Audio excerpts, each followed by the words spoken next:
Join me today in my newest episode of Mechs Not in MWR. Please enjoy.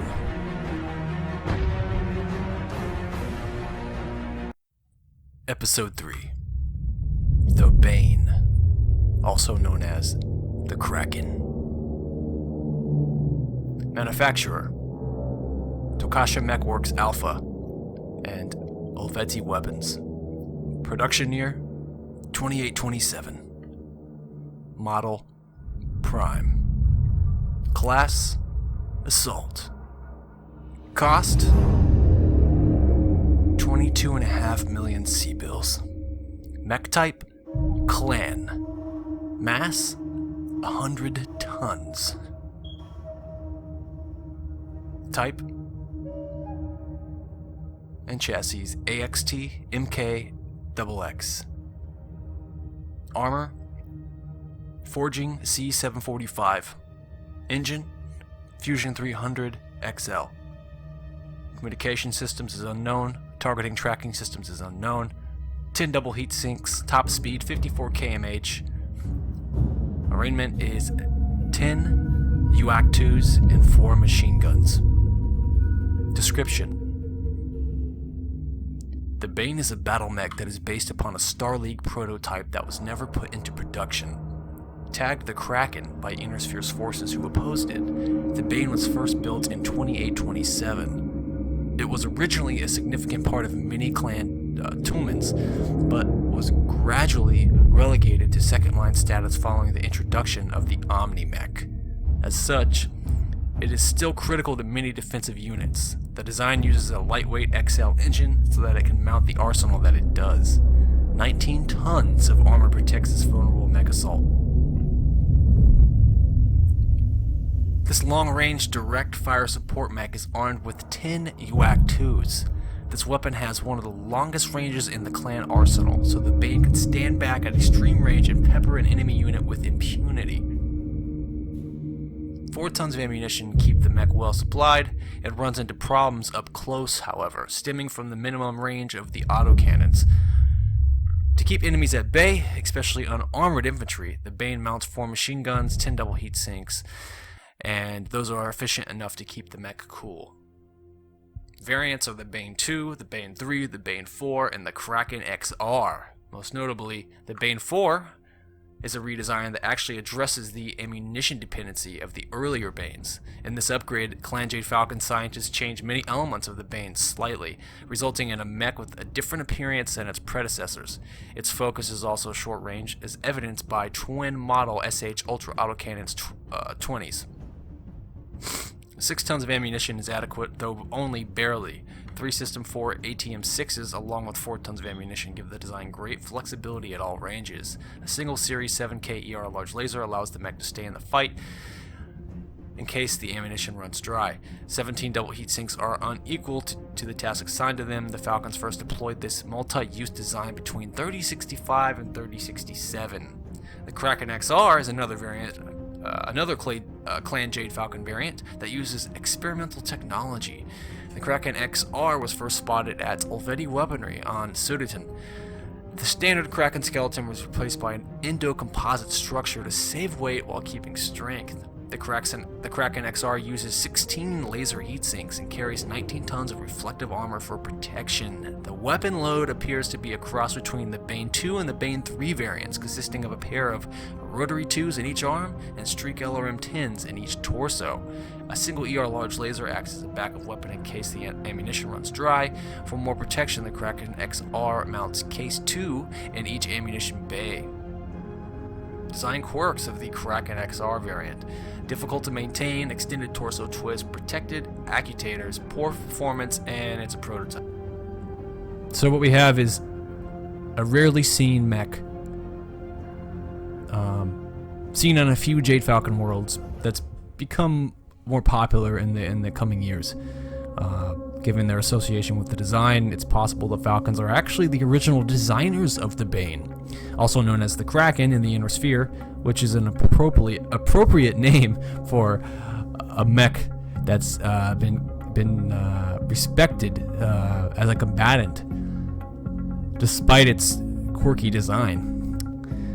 The Bane is an old mech from the 29th century, derived from a Star League design program that didn't make it to the point of building a prototype. The older models have spread among the clans to become a common sight in second-line defensive formations. Today, the Bane is built by Olivetti Weapons on the planet Sudotan, as we mentioned, while the Jade Falcons had it in production on Tokasha.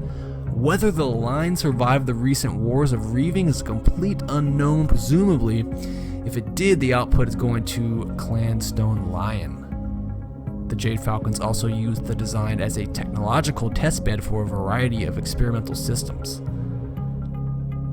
Believed at the moment to be nothing more than testbeds, it's unknown what the future looks like for the Kraken Xr.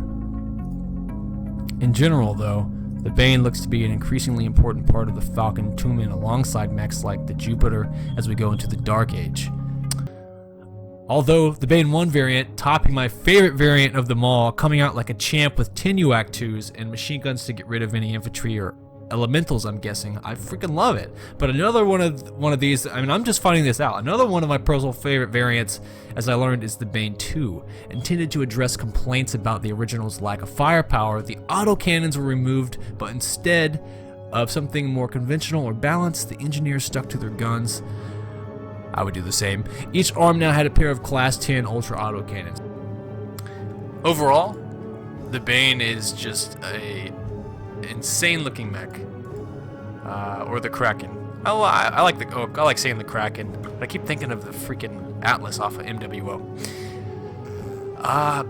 It's just a large mech, and I mean 22.5 million C-bills. I mean, you gotta see the pictures of this. It is insane, and it's a clanner. It's a clan mech. I'm glad a clan mech came up, because I know some people were asking if a clan mech was gonna come up for the series, and I'm pretty sure there's more Inner Sphere mechs than there are clan, considering that the clans didn't come in until, you know, I don't know, later on in Battletech lore, you know, because you had all these I mean, there wasn't anything known as a clan mech before the clans showed up. It was just all Inner Sphere mechs, so naturally there's going to be more Inner Sphere mechs.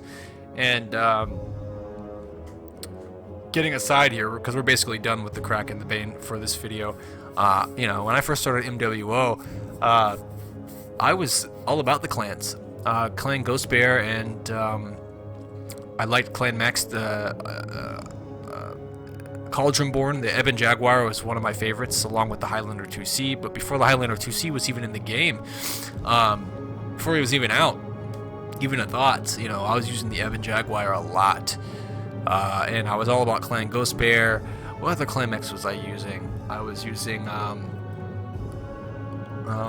I liked the Nova. I did like the Shadow Cat, but this was back when I was, you know, I had really low frame rate, and I was still happy with the game. I played it every single day, no matter what. I even recorded it. It's hard to watch, but I somehow managed to. And so, you know, I really wasn't about, like, I wasn't as competitive. You know, I thought, you know, getting 300 damage or 200 damage was, like, really good, and that's because of my frame rate. It was just so bad, I really didn't have a choice, you know. And then, of course, when I got a gaming desktop, my damage and performance went up a ton, but I was using a lot of clan mechs then, and now, you know, I can't use a Shadow Cat to save my life. I was also using, man, I'm trying to think. I'll think about it when I'm later on, when I'm like going to bed or something. I'll be like, oh shit, yeah, I used that one too. But no, I've never been a light pilot either. But assault mechs, I'm pretty familiar with assault mechs. I like assault mechs. I'm good with slow mechs, although MWO is becoming this game where you can't be slow no matter what. So assault mechs are losing their purpose here, because teams are leaving them behind. I can talk about this all damn day about assault mechs. Charlie Lance is just being completely screwed, you know. And not even that, not even assaults. You're screwed if you are not a light and you're an alpha. Well, let's say if you don't go at least 75 kph or 70 something kph and you're stuck in alpha lance, which happens with like hunchbacks and stuff, and other mechs. Sometimes heavies get thrown in alpha. You are screwed, because alpha lance always gets put in a weirdly weird spot that's further away, and a lot of the time you're the closest. Alpha lance usually gets dropped off closest to the enemy, especially on maps like HPG, to where right when you start going in to the entrance, the enemy's either to your left or to your right. The other lances are on the opposite side, so they really don't get to see too much of that. But you know, Alpha Lance, if you're a hunchback in Alpha Lance, all the lights are going to be leaving your ass, and you're going to be walking through that entrance to HPG trying to catch up with them, and the next thing you know, here comes enemy Alpha Lance right up behind you. So, the Bane, obviously it's a massive, if not the biggest, clan assault mech. Although I'm not sure on that. I can't say that for sure because I really don't know. There's so many mechs that I'm unsure about. But the Kraken, for one, don't get it confused with the Kraken from Mechwarrior Online, which is an Atlas. This thing is, I'm pretty sure this puts the King Crab to shame. Although a King Crab versus a Bane would be very interesting, but carrying 10 sets of UAC 2s and some machine guns just sounds like my kind of build. And 54 kph or kmh, my god. Now, it's saying under technical specifications for the main Bane, I'm guessing that's the Bane 1, it says it has a Fusion 300 Fusion Engine XL. But then below, it does mention that the design uses a lightweight XL engine. Okay, so yeah, that actually checks out. Okay, it's a clan mech anyways. Nothing to worry about there, nothing to worry about. But 10 UAC 2s for me is just insane. Let's talk about the other variants that I didn't mention. The Bane 2, this variant is effective at both medium and short range, and it trades out the autocannon for four UAC 10s. In addition, it is capable of spitting out almost twice the damage of the original 14 tons of ammunition. 14 tons, holy crap. 14 tons of ammunition allow the Bane 2 to stay in the fight for a long time. Okay, that's my variant right there. Yeah, I like 10 UAC 2, that's awesome. But 4 UAC 10s, as long as it's heat manageable. It doesn't say anything about heat sinks.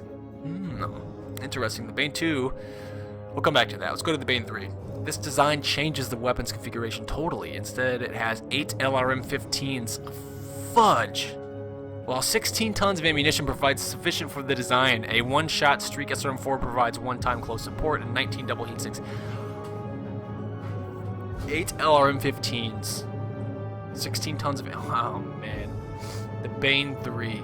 Thank God we didn't get that in Mechwarrior Online. I would hate anyone in a Bane 3. But the Bane 2, hell yeah. We talked about the Bane 4, which carried dual UAC 20s, 4 ATM6s, and ER large lasers. And then we talked about the Clan Jade Falcon Special XR, the Kraken Xr, which used experimental technology, and which was first spotted at Olivetti Weaponry on the planet Sutterton. And that carried rotary 2s and Streak LRM-10s. Streak LRM-10s. I mean, that's interesting. I mean, you know what that does. You know, once you get a lock, you have it. You don't lose it no matter what, unless there's an obstacle in the way, or terrain or something. And that's it for this episode. Hope you guys enjoyed. We will see you next time. Fuzzy Nova out.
Okay, yeah, man. Don't worry about that. It's okay.